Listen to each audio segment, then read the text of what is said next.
Hello बच्चों, स्वागत है आपका अपने चैनल SRS लर्निंग में। बच्चों, ये हमारी 6th क्लास की साइंस की बेटा वर्कशीट है। वर्कशीट का जो नंबर है वो है 17-17 और जो हमारी डेट है बेटा वो है 27 नवंबर 2020। बच्चे, इसमें जो हमारा चैप्टर चल रहा है वो है प्रकाश, छाया और परावर्तन। आज जो हमें इसमें डिस्कस करना है, जो हमें पढ़ना है वो है छाया। वो प्रकाश से छाया बनती है कि प्रकाश से जो है छाया कैसे बनती है। तो क्या है, अब हम पढ़ते हैं और समझते हैं कि एक अंधेरे कमरे में टॉर्च जलाइए और टॉर्च के सामने अपना हाथ लाइए। जो आपका क्या है, आपने एक टॉर्च जलाई और उसके सामने क्या है, अपना आप एक हाथ लाए। आप अपना हाथ लाने पर आप टॉर्च के सामने दीवार पर बने अपने हाथ की छाया देखते हैं। जो आपकी जो दीवार है, यहाँ पे क्या है, आपकी जो छाया बनेगी हाथ की, यहाँ पे देखिए अंधेरे में छाया, हाथ की छाया देखेंगे। आप अंधेरे में छाया नहीं देख सकते। छाया बनाने के लिए आपको प्रकाश के स्रोत की आवश्यकता होती है। जब प्रकाश का स्रोत किसी वस्तु द्वारा बाधित या अवरुद्ध होता है तो वस्तु के पीछे के क्षेत्र में अंधेरा रहता है, क्योंकि प्रकाश उस क्षेत्र तक नहीं पहुंच पाता। ऐसा इसलिए है क्योंकि प्रकाश एक सीधी रेखा में चलता है। ठीक है, तो क्या है, एक अंधेरे कमरे में जब आप टॉर्च जलाएंगे तो क्या है, टॉर्च के सामने आपको अपना हाथ लगाने पर आप टॉर्च के सामने दीवार पर अपने बने हाथ की छाया देखेंगे। लेकिन जब कमरा बिल्कुल अंधेरा होगा तब आप क्या है, नहीं देख सकते। ठीक है, अब ये है कि ये क्या बता रहा है कि वस्तु के द्वारा प्रकाश का एक हिस्सा अवरुद्ध होने पर छाया बनती है। ठीक है, जैसे आपका कोई जैसे आपने हाथ ही लिया है, ठीक है, जब यहाँ से क्या है आपका टॉर्च मारा गया तो ये क्या है, वहाँ पे आपका जो इधर आपका दीवार पे आपकी परछाई क्यों बनती है, क्योंकि जो प्रकाश से क्या है आपका जो इस वाले हिस्से पे क्या है वो लाइट नहीं जा सकती, तो वो क्या है, इतने हिस्से की क्या है वो छाया आपकी बना देता है। अब यह है कि हम एक दीवार या जमीन पर किसी भी सतह पर एक छाया देख सकते हैं जो एक पर्दे के रूप में काम करती है। ठीक है, हम कभी हम देखते हैं रात को जब हम मस्ती कर रहे होते हैं, क्या आप अपने हाथ पे जो है हम क्या है छाया बनाते हैं। हम किसी भी जमीन पर, दीवार पर या सतह पर देख सकते हैं, वो क्या है, पर्दे का काम करती है, जिसको हम स्क्रीन बोलते हैं। अपारदर्शी वस्तुएं पारभासी वस्तु की तुलना में अधिक गहरी छाया बनाती हैं। एक अपारदर्शी वस्तु प्रकाश को पूरी तरह से रोक लेती है, जबकि एक पारभासी वस्तु प्रकाश को आंशिक रूप से, मतलब बहुत कम रोकती है। वो अपने में से क्या, थोड़ी जो लाइट होती है, प्रकाश होती है, उसको जाने देती है। एक पारदर्शी वस्तु शायद ही कभी छाया का निर्माण करती हो, क्योंकि यह प्रकाश को माध्यम से गुजरने में बाधा नहीं डालती। क्यों नहीं बनती, क्योंकि क्या ये पूरे के पूरे प्रकाश को अपने में से जाने देती है और क्या है, वो कोई भी छाया नहीं बनाती। अतः छाया देखने के लिए हमें एक चमकदार स्रोत, एक वस्तु और पर्दे की आवश्यकता होती है। ठीक है, छाया हमेशा क्या है आपकी काली बनेगी, चाहे आप रंगीन वस्तु ले लें या कुछ भी ले लेंगे, आपकी जो छाया बनेगी वो हमेशा क्या है, काली ही बनेगी। अब यह है कि छाया की आकृति, आकार और प्रकृति किस किस बात पर निर्भर करती है। इस बात किसके फर्स्ट पे कि कोण जिस पर प्रकाश वस्तु पर पड़ता है, कि कोण कितना है उसका उस पर डिपेंड करता है। वस्तु और प्रकाश स्रोत का जो आकार क्या है उस पर जो है छाया की आकृति, आकार निर्भर करता है। वस्तु और प्रकाश स्रोत के बीच कितनी दूरी है और पर्दे और वस्तु के बीच कितनी दूरी है, ये सब क्या है, ये इस बात पे, ये क्या है, आपकी जो भी आपकी आकृति बन रही है वो क्या है, इन बातों पर क्या होती है, वो निर्भर होती है। अब हम आगे पढ़ते हैं कि कोण जिस पर प्रकाश वस्तु पर पड़ता है, कोण।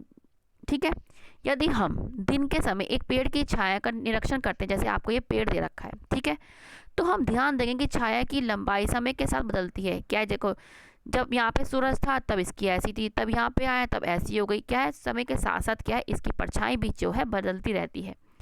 एक पेड़ की छाया दोपहर में सबसे छोटी होती है, देखो सबसे छोटी है, और सुबह और शाम, देखो ये सुबह है आपकी, क्योंकि सुबह आपका पूर्व में है और ये क्या है आपको सूरज इधर दिखाई दे, तो ये है इवनिंग में सबसे लंबी बनती है।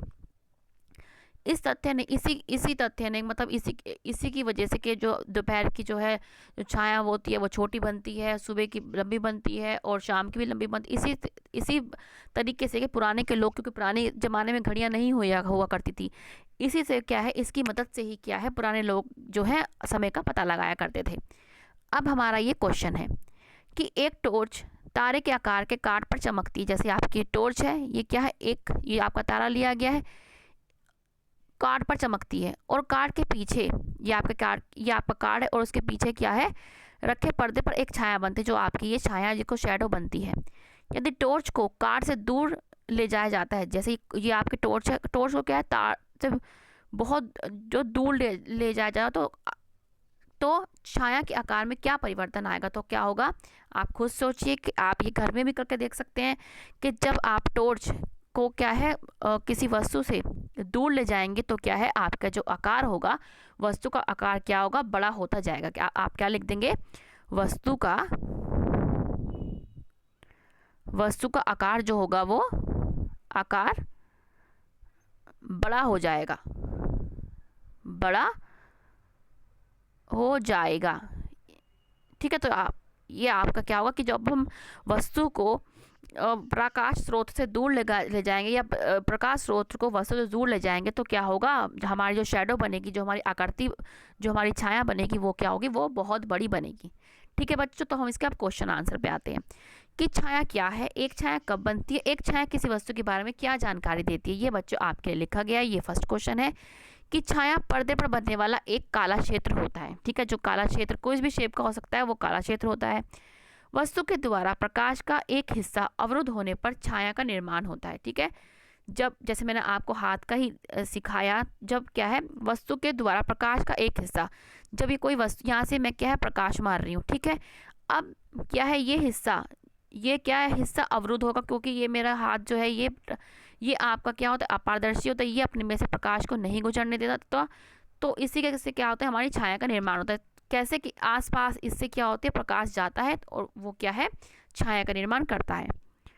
छाया वस्तु और प्रकाश के स्रोत के बीच की दूरी को बताती है और छाया वस्तु के आकार को भी बताती है कि वस्तु का आकार क्या है। लेकिन कभी कभी ये क्या है, गलत भी हो सकता है, क्योंकि जैसे हम आप बचपन में या हम भी क्या है, अभी भी हम क्या है, हाथ से क्या हम हिरण भी बनाते हैं, तो वो क्या है, हमें आकृति के उसके बारे में, आकार के बारे में, या कभी कभी क्या है हम उसको धोखा भी खा सकते हैं। ठीक है, तो ये हमारा फर्स्ट क्वेश्चन का आंसर है। अब हमारा दूसरा आंसर है कि क्या वस्तु का रंग छाया के रंग को प्रभावित करता है। नहीं, कभी भी नहीं करता, क्योंकि हमने यहाँ पे क्या पढ़ा था कि छाया हमेशा क्या सी होती है, सदैव काली होती है। लकड़ी की कुर्सी पर प्रकाश पड़ने पर क्या होता है, अगर लकड़ी पर प्रकाश पड़ेगा तो क्या बनेगा, छाया बनेगी। लकड़ी की कुर्सी पर प्रकाश पड़ने पर क्या होता है, छाया बनेगी। ठीक है, लकड़ी की क्या है,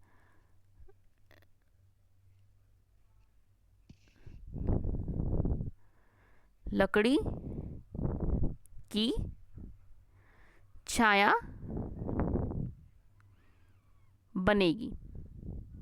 ठीक है, क्योंकि क्या है, प्रकाश उस पर आ रहा है, तो क्या होगी, जो लकड़ी होगी उसकी क्या है, छाया बनेगी।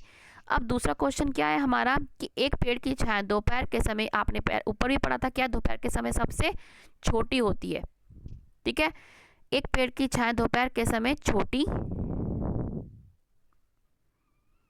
एवं डैश एंड डैश को सबसे अधिक लंबी होती है। क्या आप सुबह और यहाँ पे क्या आएगा, शाम। ठीक है, एक पेड़ की छाया दोपहर के समय छोटी एवं सुबह और शाम को सबसे अधिक लंबी होती है।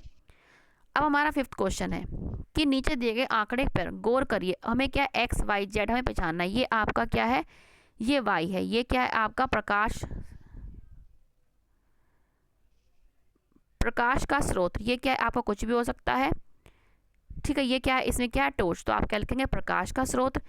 एक्स क्या है, आपकी वस्तु। ठीक है, और आपका वाई क्या है, आपकी छाया, वो सॉरी जेड है, जेड क्या है आपका छाया, तो क्या है आपका वाई क्या है, प्रकाश का स्रोत, एक्स क्या है वस्तु, और जेड क्या है आपकी उस वस्तु की छाया। तो ठीक है बच्चों, तो बच्चों ये आपकी 6th क्लास की बेटा वर्कशीट है बच्चों। मुझे उम्मीद है कि आपको अच्छी लगी है, तो बच्चे लाइक का बटन जरूर दबाइएगा। ठीक है बच्चों, और अभी तक आपने अगर सब्सक्राइब नहीं किया है चैनल को, तो बेटा सब्सक्राइब करने के साथ साथ नोटिफिकेशन बेल भी दबाइए। चलो बच्चे, अब मिलते हैं आगे के वर्कशीट के साथ। हमेशा खुश रहिए, कोविड-19 से बेटा बच के रहिए, क्योंकि बहुत खतरनाक है ये, और दिल्ली में तो अब जो है बहुत ही पीक पे जा रहा है ये। तो जब कहीं काम से जाना हो तभी जाइए, वैसे बाहर मत निकलिए, और जाएं तो मास्क लगा के जाएं, सोशल डिस्टेंसिंग का बच्चे पालन करें, और आके अपने हाथों को साबुन से धोएं और पानी से धोएं और सैनिटाइज का यूज़ करें। चलो बच्चों, बाय।